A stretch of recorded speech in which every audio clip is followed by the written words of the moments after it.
Hello friends, welcome to my channel excellent coaching. NET के questions हम discuss कर रहे थे एमसीक्यूज, और लास्ट वीडियो में मैंने 14 क्वेश्चंस डिस्कस किए हैं। आगे कंटिन्यू करते हैं हम उसके। तो क्वेश्चन आज का है पहला, theory has following functions except. Theory, कौन सी थ्योरी की बात हो रही है यहाँ पे? जो साइकोलॉजी में जो थ्योरीज होती हैं उनकी बात हो रही है कि जो थ्योरी होती है उसके क्या फंक्शंस होते हैं। ये सारे फंक्शंस हैं, लेकिन कौन सा वाला इसमें से नहीं है वो पूछा जा रहा है। Serving as a scientific shorthand, acting as a predictor, guiding further research, providing a complete accurate view of behaviour. तो अगर यहाँ पे देखा जाए तो आंसर होना चाहिए D, providing a complete accurate view of behaviour नहीं है।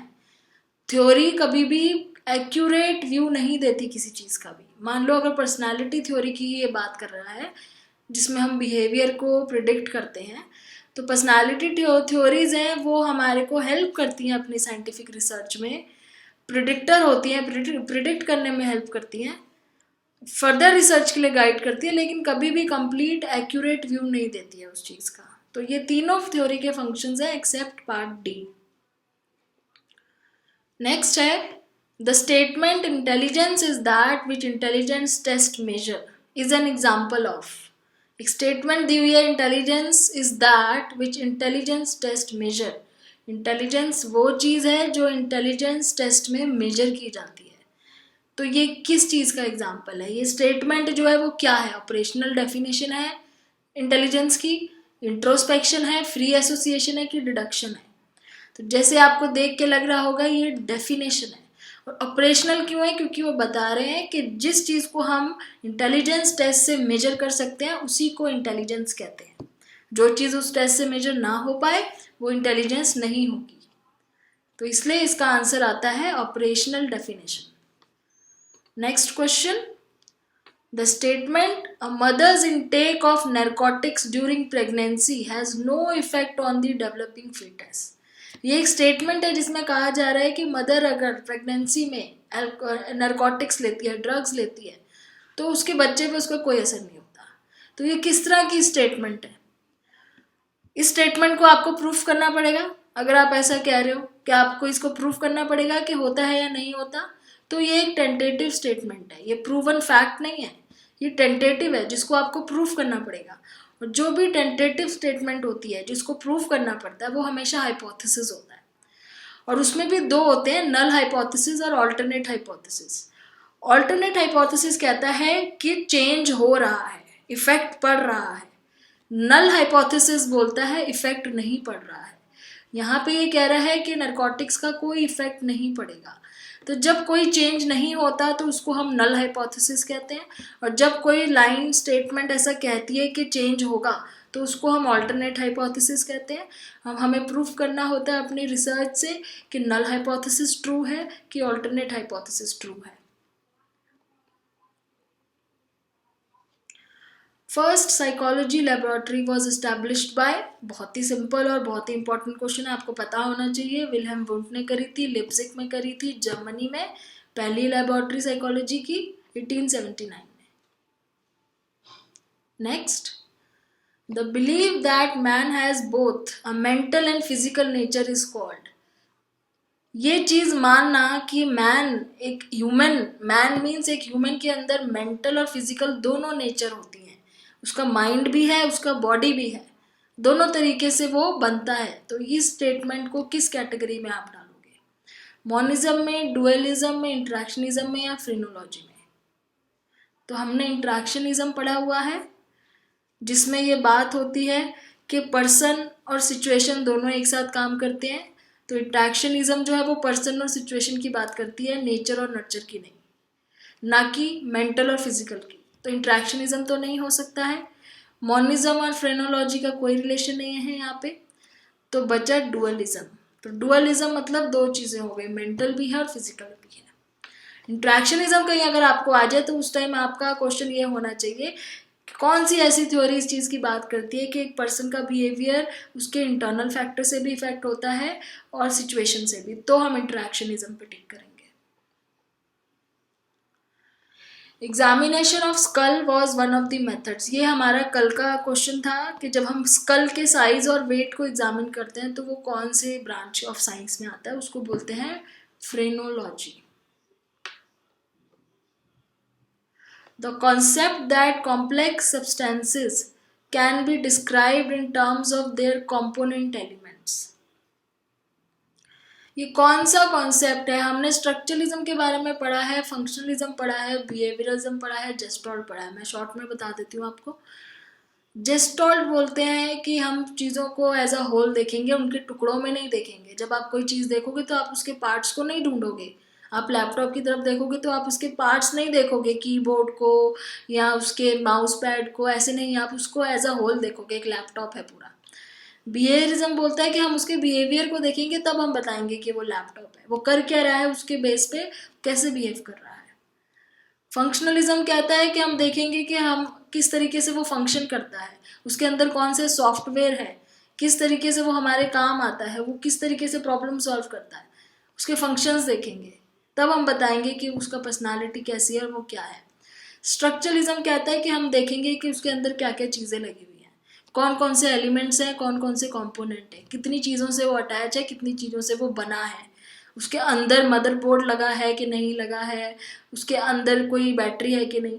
तो अब ये स्टेटमेंट जो कह रही है कि कॉम्प्लेक्स सब्सटेंसेस को हम उसके कंपोनेंट और एलिमेंट से देख सकते हैं, करेक्टराइज कर सकते हैं, तो ये कौन सा व्यू है? स्ट्रक्चरलिज्म का व्यू है। तो यही चीज़ें हमने पर्सनालिटी के बारे में पढ़ी हैं साइकोलॉजी में। स्ट्रक्चरलिज्म वाले बोलते हैं कि ये देखा जाता है कि ह्यूमन है वो, कि उसका माइंड है जो, वो उसके अंदर क्या चीज़ें हैं जो काम, क्या क्या कंपोनेंट से बना है। फंक्शनलिज्म कहती है कि वो उसका माइंड किस तरीके से फंक्शन करता है। बिहेवियरिज्म कहते हैं कि उसका बिहेवियर देखते हैं हम लोग। और जेस्टॉल्ट कहता है कि हम उसे एज अ होल देखते हैं। जेस्टॉल्ट साइकोलॉजी कहती है कि हम उसे एज अ होल देखते हैं, ना कि उसके टुकड़ों में। Following are concerns of functionalism except. Functionalism के ये सारे कंसर्न्स हैं, सिर्फ इसमें से एक क्या नहीं है। माइंड और बॉडी का इंटरेक्शन है, बिल्कुल है, क्योंकि फंक्शन, माइंड और बॉडी की बात हो रही है, वो आपस में इंटरेक्ट करते हैं, ये एक वन ऑफ द फंक्शन है, तो ये इसका आंसर नहीं होगा। अडेप्टेशन टू चेंजिंग एनवायरनमेंट भी एक फंक्शन है हमारे बिहेवियर का, हमारे माइंड का। ये भी हमारा एक काम है कि हम अपने एनवायरनमेंट के साथ साथ अडेप्ट हो जाए, तो ये भी फंक्शनलिज्म में आता है। स्टिमुलस रिस्पॉन्स रिलेशनशिप नहीं आएगा क्योंकि ये बिहेवियरिज्म का पार्ट है। हमने बिहेवियरिज्म में पढ़ा है कि लर्निंग जब होती है, कंडीशनिंग जब होती है, तो किसी एक स्टिमुलस के बेस पे रिस्पॉन्स आता है, उस बेस पे हमारी कंडीशनिंग होती है। तो ये बिहेवियरिज्म का पार्ट है, ना कि फंक्शनलिज्म का। Question number 23, animal behaviour was emphasised by. तो अगर आपको याद हो, एनिमल स्टडी सबसे ज़्यादा बिहेवियरिज्म में हुई थी। पेवलोव ने करी थी डॉग के ऊपर, स्किनर ने करी थी रैट्स के ऊपर।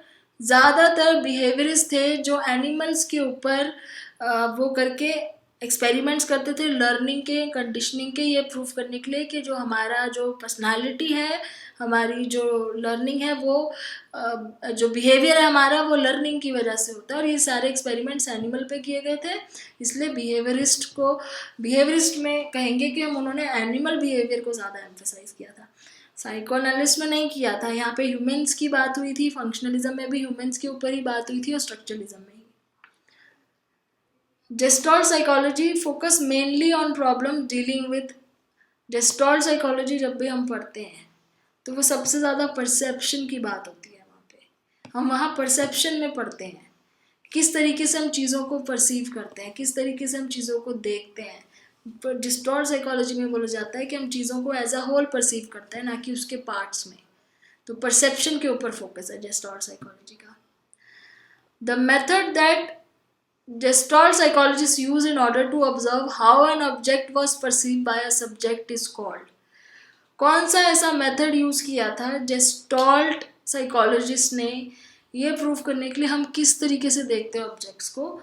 तो इसमें आएगा फिनोमिनोलॉजी। फिनोमिनोलॉजी क्या चीज़ होती है? हमारे एक्सपीरियंस के बेस पे हम जैसे जैसे डेली लाइफ में चीज़ों को एक्सपीरियंस करते हैं। फिनोमिनोलॉजी मतलब हमारा एक्सपीरियंस के बेस पे लोगों के परसेप्शन को उन्होंने किस तरीके से नोट किया था, क्योंकि उनको उनके एक्सपीरियंसेस को देखा था, उनसे पूछा था, अपने एक्सपीरियंसेस को नोट किया था कि लोग किस तरीके से परसीव करते हैं चीज़ों को, लाइफ में लोग किस तरीके से लेते हैं चीज़ों को, परसीव करते हैं, समझते हैं, इंटरप्रेट करते हैं।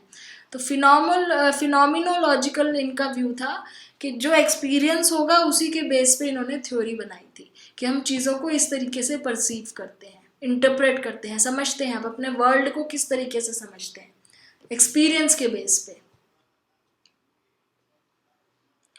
26. As compared to our modern notion of psychoanalysis, during Freud's time it was regarded primarily as, psychoanalysis को फ्रॉइड के टाइम पे क्या बोला जाता था? Theory of abnormal behaviour.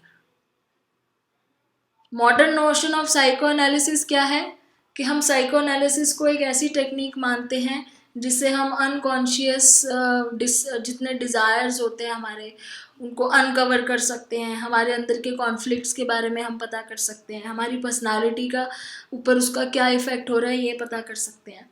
लेकिन उस टाइम पे, फ्रॉइड के टाइम पे, इसको बेसिकली एक थ्योरी ऑफ एबनॉर्मल बिहेवियर माना जाता था।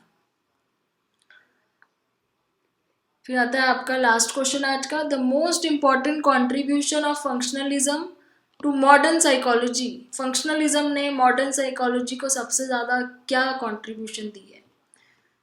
कॉन्सेप्ट ऑफ लर्न रिस्पॉन्सेस, ये नहीं आएगा क्योंकि ये बिहेवियरिज्म में आता है लर्न रिस्पॉन्सेस की जब बात करते हैं तो। Idea that behaviour is a continuous and organisational process, ये हो सकता है, आगे पढ़ लेते हैं। The principle of free association use to describe formation, free association psychoanalysis में आता है।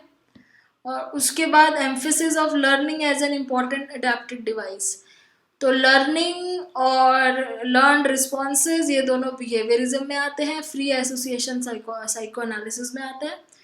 Idea that behaviour is a continuous and organisation process functionalism का पार्ट है कि हमारा बिहेवियर कंटिन्यूसली ऑर्गेनाइज होता रहता है, जो भी हमारी पर्सनालिटी है वो डायनामिक है, इवॉल्व होती रहती है, बिहेवियर चेंज होता रहता है, बेटर होता रहता है, ऑर्गेनाइज होता रहता है। तो ये फंक्शनलिज्म का पार्ट है। तो यहाँ पे आपके आज के MCQs फिनिश होते हैं। उसके बाद नेक्स्ट वीडियो में आगे और डिस्कस करेंगे कुछ इंपॉर्टेंट क्वेश्चंस जो आपके कॉम्पिटिटिव एग्जाम्स में आते हैं। Thanks for watching.